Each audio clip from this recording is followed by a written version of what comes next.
Bismillahirrahmanirrahim. Assalamualaikum warahmatullahi wabarakatuh. Globe Al-Hijrah 1 Februari bersama saya Adi Akmal Shahrum. Bahang ketegangan antara Amerika Syarikat dan musuh ketatnya Iran masih belum reda. Dunia terus berteka-teki.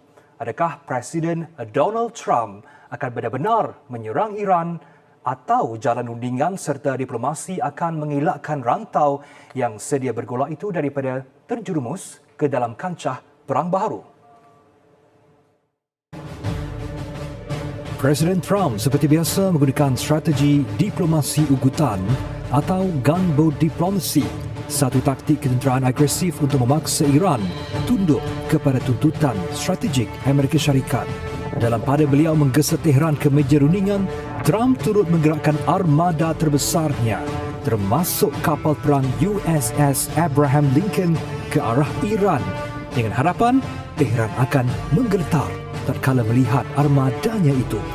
Malah Trump dengan bangganya mengatakan bala tenteranya kali ini jauh lebih besar daripada yang disaksikan dalam operasi di Venezuela baru-baru ini.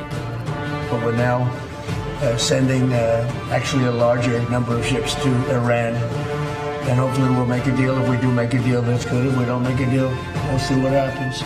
Trump meletakkan 5 syarat yang mesti dipatuhi Tehran jika ingin mengelak daripada serangan ketenteraan berskala besar. Syarat pertama, Iran dituntut menghentikan serta-merta semua aktiviti pengayaan uranium. Semua simpanan uranium diperkaya tinggi HEU mestilah dikeluarkan dari wilayahnya, disusuli dengan pengharaman kekal terhadap sebarang pengayaan uranium secara bebas di dalam negara tersebut. Tuntutan kedua, sekatan program peluru berpandu yang merangkumi had ketat terhadap jarak dan pengeluaran peluru berpandu balistik. Washington turut menuntut pengurangan drastik ke atas stok simpanan peluru berpandu jarak jauh sedia ada milik Iran.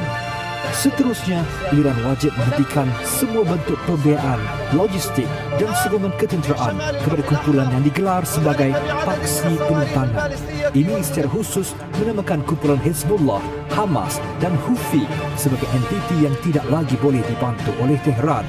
Keempat, Presiden Trump menuntut pihak berkuasa Iran untuk berhenti membunuh penunjuk perasaan dan menghentikan hukuman mati secara besar-besaran terhadap demonstran.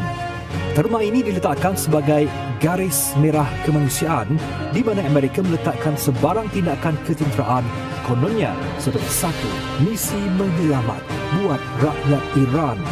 Dan yang paling tidak masuk akal, pengiktirafan negara Israel.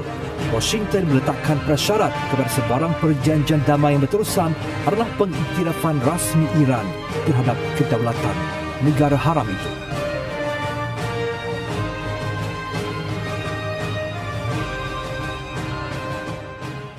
Kami tiada masalah untuk berunding, tetapi layan kami dengan adil. Itu respon kepimpinan Iran terhadap konfrontasi terbaru Amerika Syarikat. Bagi Tehran, ugutan dan ancaman tidak akan membawa apa-apa penyelesaian. Sebaliknya memburukkan lagi keadaan. Bagaimana hendak berunding jika pisau diacu di leher? جمهوری اسلامی ایران برای مذاکره هیچ مشکلی نداره. ولی مذاکره در سایه تهدید نمیتونه شکل بگیره. حتما باید تهدیدات خودشون رو کنار بگذارند و رویکرد خودشون رو برای یک مذاکره عادلانه و منصفانه، همونطوری که آقای ترامپ در پست خودشون گفتند، fair and equitable.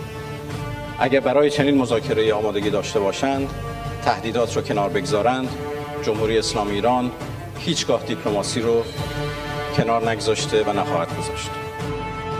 Ancaman dan ugutan Trump ini dilihat tidak mampu menggegarkan Iran. Ketika kapal pengusung pesawat USS Abraham Lincoln sedang berada di luar perairan Iran, Tehran bertindak balas dengan memulakan latihan tembakan peluru hidup selama 2 hari di Selat Hormuz. Selat Hormuz ini penting.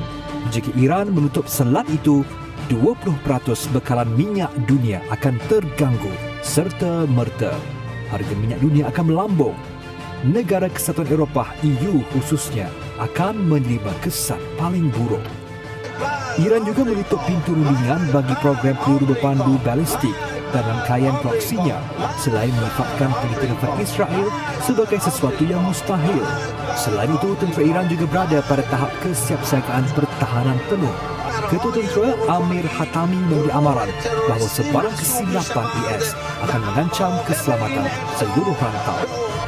Imej satelit menunjukkan Iran sedang membina struktur bumbung pelindung dan dewan bawah tanah di tapak nuklear Natanz dan Isfahan bagi melindungi aset mereka daripada bom pemusnah kubu. Iran kini juga berpaling ke arah Moskow untuk mendapatkan sistem pertahanan udara S-400 dan sokongan diplomatik di PBB sambil menggunakan khidmat Qatar dan Turkiye sebagai orang tengah untuk mengelak daripada perang terbuka.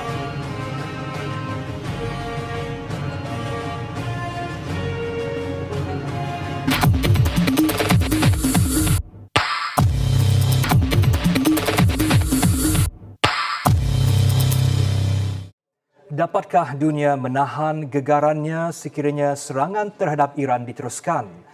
Pakar memberi amaran bahawa ia bukan sekadar perang dua hala, tetapi sebuah malapetaka yang akan mengubah lanskap dunia daripada keruntuhan ekonomi sehingga kepada perang proksi berlarutan. Berikut adalah analisis kesan rantaian yang mungkin berlaku.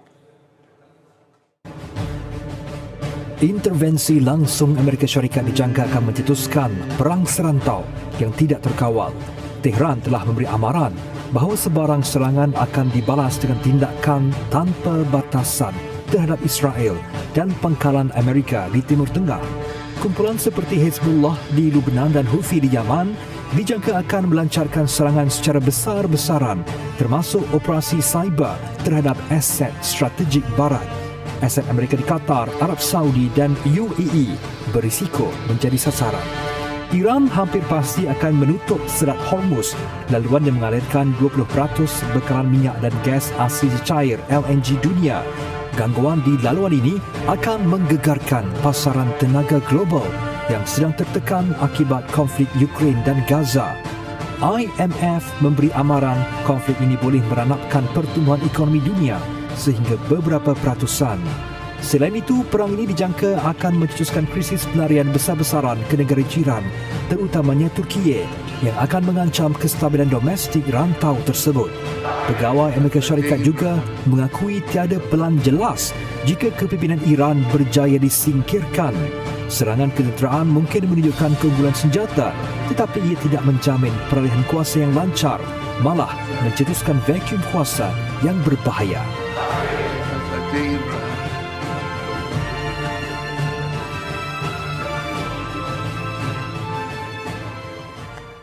Ketika ini, Arab Saudi, Qatar dan UAE dengan tegas tidak akan membenarkan ruang udara mereka digunakan AS untuk menyerang Iran.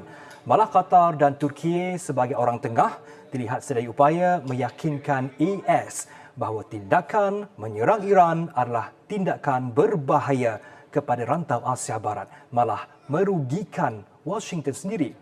Adakah ancaman Trump ini akhirnya menjadi titik permulaan penyatuan hati negara-negara Arab untuk sama-sama melindungi?